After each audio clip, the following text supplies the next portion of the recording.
Well, Francis, as we promised earlier on this afternoon, that we will sit down with the President, who is co-chairing this first session that took place here in Geneva, speaking about the future of work, this global commission that sat down, discussed the future of work, and of course, as we indicated, that report will be tabled in 2019 to coincide with the centenary celebration of the International Labour Organization. And the President joins us this evening. Thank you so much, Mr. President, for making time for us. You're welcome. You're welcome, Adrian. Let's speak about this venture. It's a new venture for you, co-chairing this Global Commission on the Future of Work. What does it mean for President Cyril Ramaphosa, but what does it mean for the country as well?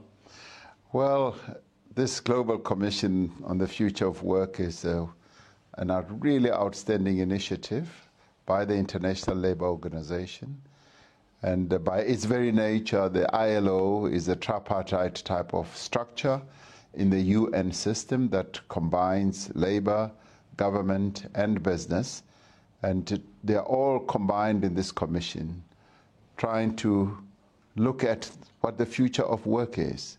And may I say that there are quite a number of other institutions like the World Bank and the IMF and many others who are also looking at the issue of the future of work. But I guess the ILO one is quite important because it is a tripartite type of initiative where all the views from business, labor, and government come together to chart a way forward for the future of work. Now, the ideas that are coming out are quite interesting because some of those are saying we should put work, the future of work, at the center of economic development. And as we look at the world that's unfolding and changing, where unemployment is the order of the day in a number of countries in the world, particularly youth unemployment, and particularly vulnerable groups in the world, women who are continuing to be underpaid, who are continuing to face enormous challenges where they live in the home as well as in the workplace. This commission is seeking to address their condition, their situation, and through the interventions that are being made, the policy positions that are coming through, we're finding very, very interesting ways in which these challenges can be faced, can be addressed, and to look at how we locate the future of work through the Sustainable Development Goals, and saying that you need a new economic model that is going to address unemployment, sustainable development, sustainable jobs, and also how we can get decent jobs going in the world and how we turn informal employment into more formal employment. So the ideas that are coming out are interesting, and the commission is composed of well-steeped people in their craft, professors, business people, leading labor people. One of the labor leaders here leads a union of 20 million workers around the world. So we're getting a lot of really good information. I'm privileged to be working together with the Prime Minister of Sweden, who himself is a former labor leader. He was the leader of the steel workers in Sweden. So we've combined our involvement in politics and also in our past life in labor to work together with all these other people to produce this report, which I hope is going to be really the standard bearer of what should happen with work in the future as working people in the world are being displaced in the fourth industrial revolution. This report needs to address that. It needs to speak to that, to say how are working people's jobs, lives going to be sustained beyond this. You speak about the inequality in terms of the disparity between the income that female employees would receive compared to their male counterparts, and this has been a huge issue. Actually, a country right next to Switzerland, France, they've come up with a legislation that looks at penalizing companies who do not make sure that they close that gap when it comes to the income inequality between female and male. Is this possibly something that other governments, including South Africa, should be looking into? Well, I've spoken about it because I think it is an inequity there's no social justice in paying women who are doing the same work as men differently.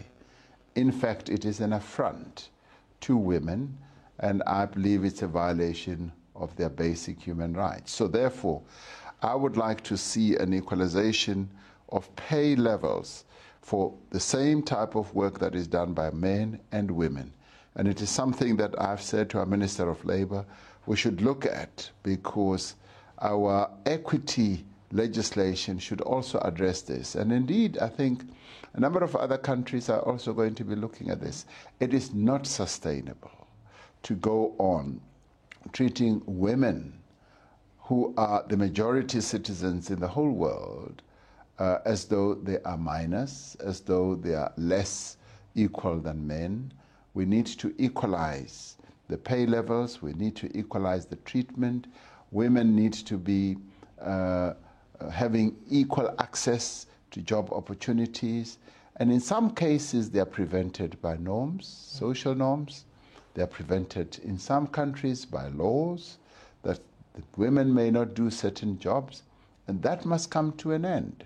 And in our own country, there is the patriarchy system that continues to bedevil the interests of women. And that too needs to be addressed most effectively. Mm-hmm. And speaking about the fourth industrial revolution, something that you mooted during the State of the Nation address is this digital industrial commission. How far are we in making sure that this commission is eventually set up and it's all hands on deck? Yes, I'm taking this up as an important project. I'm taking it up also because of what I see happening in the world.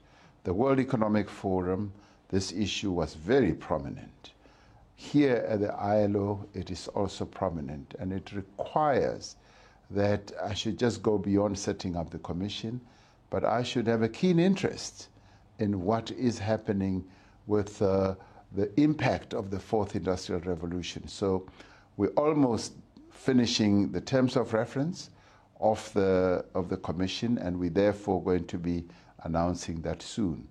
But for myself, I have a keen interest in things digital and things gadgetry. So for me, this falls within my terrain, but I'm interested in it, particularly as it relates to the impact this is going to have on working people in our country. Actually, earlier on, we were speaking to Philip Jennings from Uniglobal, and he was speaking about connectivity and the cost of connectivity and how high it is, particularly in Africa. And we know that in South Africa, we've had a campaign that data must fall. ICASA has now stepped in to try and deal with this issue.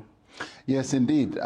I spoke about data prices and costs coming down, and I'm glad that ICASA has come into the breach. Our people want cheaper data, and when we unlock that terrain, we're going to see further economic growth. Young people are suffering because they have to pay a lot of money for data, and most of what they do in terms of their studies, in terms of finding employment opportunities, is data-driven. And therefore, data prices must come down. But at the same time, as a country, we need to open up our connectivity capability. We're still way behind, and we are working on that. And we are going to be unlocking those greater opportunities, and we will be putting more and more pressure on the operators that data prices must continue to come down, because they can continue making money. Because more and more, they are finding that the data is driving more of higher revenues on their part. The more they bring prices down, the more volumes will increase for them. So there's a win-win situation for them as well. And speaking about this issue around data cost, what exactly is it that even companies like your Vodacoms, like your Cell Cs, should be doing to ensure that you reduce the cost of data? Well, what they should really be doing, as I was saying, is to focus on what drives their businesses. What drives their businesses is less voice and more data. And I think it's being short-sighted to be mining the data at a higher price, and yet it is the area where their revenue are going to be increasing more and more, because once they reduce those costs, they'll see more and more volume. And it is the area also where we want to open up the connectivity as a government. We're still working on that, and we're going to be finalizing that soon. And in no time, we're going to see a real boom in as far as data is concerned in our country.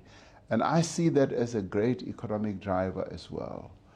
We will see businesses, small and medium enterprises will start booming, as well as your larger corporations.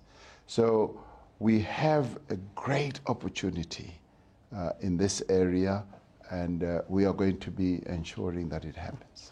Mr. President, just before I let you go, there's another issue that the Global Commission also looks at, and this is the impact of climate change. And I asked this question specifically with this decision that has been taken by the US, for instance, to pull out of the Paris Agreement. And I wonder what impact this will have on the work of the Commission, and whether South Africa perhaps would see room to try and convince the President of the United States to rethink this decision that he has taken.